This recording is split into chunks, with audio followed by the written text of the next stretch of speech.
আইএনসিতে কি হয়েছে আমরা জানি না। আপনার কালীকে তুললে সব বেরিয়ে যাবে।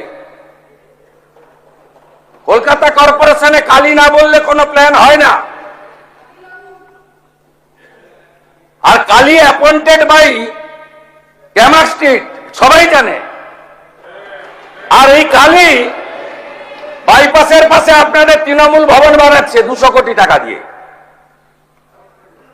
আর এখান থেকে টাকাটা তুলে ওখানে পাঠায়।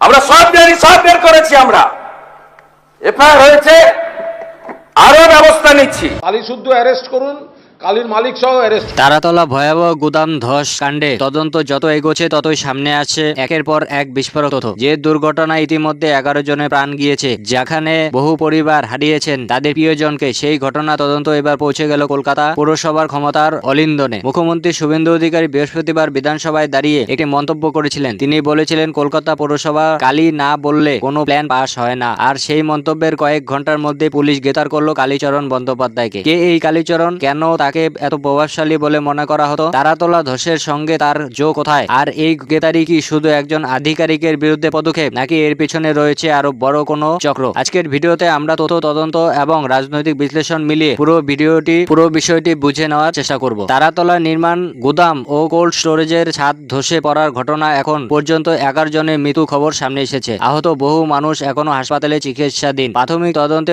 অভিযোগ উঠেছে নকশার গুরুতর ত্রুটি ছিল, মাটি পরীক্ষার প্রক্রিয়া ঠিকমতো হয়নি, নিরাপত্তা বিধি যথাযথভাবে মানা হয়নি। আর এখানেই প্রশ্ন উঠছে, এত বড় নির্মাণ প্রকল্প অনুমোদন পেল কি করে? দর্শক, কলকাতা পৌরসভার অন্দরমহলে কালীর নামটি অত্যন্ত পরিচিত। কালীচরণ বন্দ্যোপাধ্যায় একসময় পশ্চিমবঙ্গ পুলিশের কর্মী ছিলেন, পরে প্রশাসনিক পদে আসেন। 2018 সালে ফিরহাদ হাকিম কলকাতা মেয়র হওয়ার পর পৌরসভা তার দ্রুত বাড়তে থাকে। তিনি শুধু ওএসডি ছিলেন না, সাংসদ তহবিল এবং বিধায়ক এলাকার উন্নয়ন প্রকল্পের মধ্যেও গুরুত্বপূর্ণ ক্ষেত্রেও দায়িত্বে ছিলেন। অভিযোগ, পৌরসভার অনেক বড় সিদ্ধান্ত তার অনুমোদন ছাড়া এগোতো না। পুলিশ এখন জানতে চাইছে, যে নির্মাণটির ছাদ ভেঙে পড়ল সেই প্রকল্পের অনুমোদন প্রক্রিয়া কারা যুক্ত ছিলেন, নকশা যাচাই কিভাবে হয়েছিল, মাটি পরীক্ষা না করেই অনুমোদন দেওয়া হয়েছিল কিনা, কোন পর্যায়ে গাফিলতি হয়েছে, এই সমস্ত প্রশ্নের উত্তর খুঁজতেই কালীচরণকে জিজ্ঞাসাবাদ করার চেষ্টা হচ্ছে। দর্শক, এখানে শুধু একটি দুর্ঘটনা তদন্ত হচ্ছে না, এখানে প্রশ্ন হচ্ছে প্রশাসনিক জবাবদিহি নিয়ে। যদি প্রমাণিত হয় যে ত্রুটিপূর্ণ নকশা জেনে শুনে অনুমোদন দেওয়া হয়েছিল, তাহলে বিষয়টি